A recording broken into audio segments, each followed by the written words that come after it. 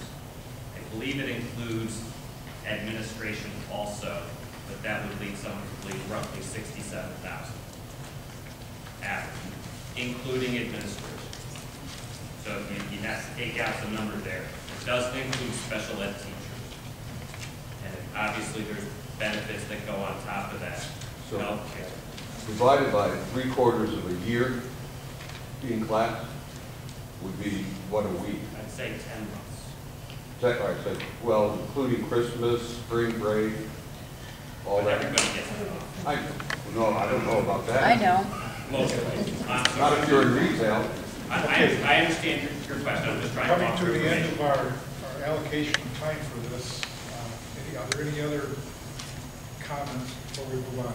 Just one of mine, Ben. I'd like to submit these to the board for the record and make sure that these get part of the minutes and on file at the town clerk's office. So if anybody wants to read all of this information, it's there to the public. By the way, anybody else who would like to have their comments published as part of the meeting minutes, either give them to me or email them to me within the next 2 or 3 days, and we'll make them part of the minutes. Just want to know, this is not the budget hearing. This is just public comment. I know the Board of Finance meeting is trying to prepare the final budget. There is a budget hearing on April 5th, correct? Correct. So the public is obviously invited there. If you have comments, changes, or if you forgot something, please show up and make comments known again. Just to touch base on the process for the rest of the budget proposal. After public comments, we are going to talk about all aspects of the budget, the revenue, spending, capital, and we are going to make our recommendation to what we would take to the budget hearing that Reggie just mentioned.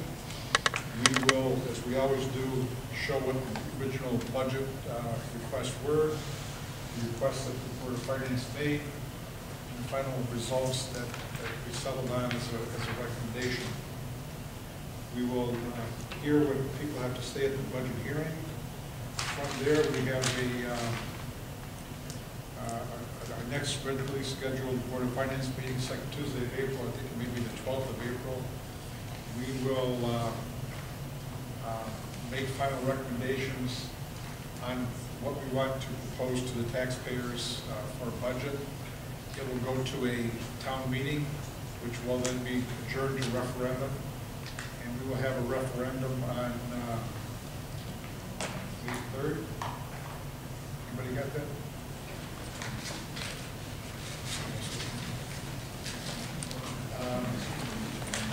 I have a date, May 3rd. And that will be for the town budget. And if Region 7 at their annual budget meeting May 2nd, they have recently, the last several years, moved it to, instead of voting on the budget there, they moved it to referendum. So when we vote, we typically had a vote for Region 7 budget, up or down, and vote for the town/local Board of Education budget, up or down. That's where we've been, that's typically what we'll do. By the way, for the members of the press that are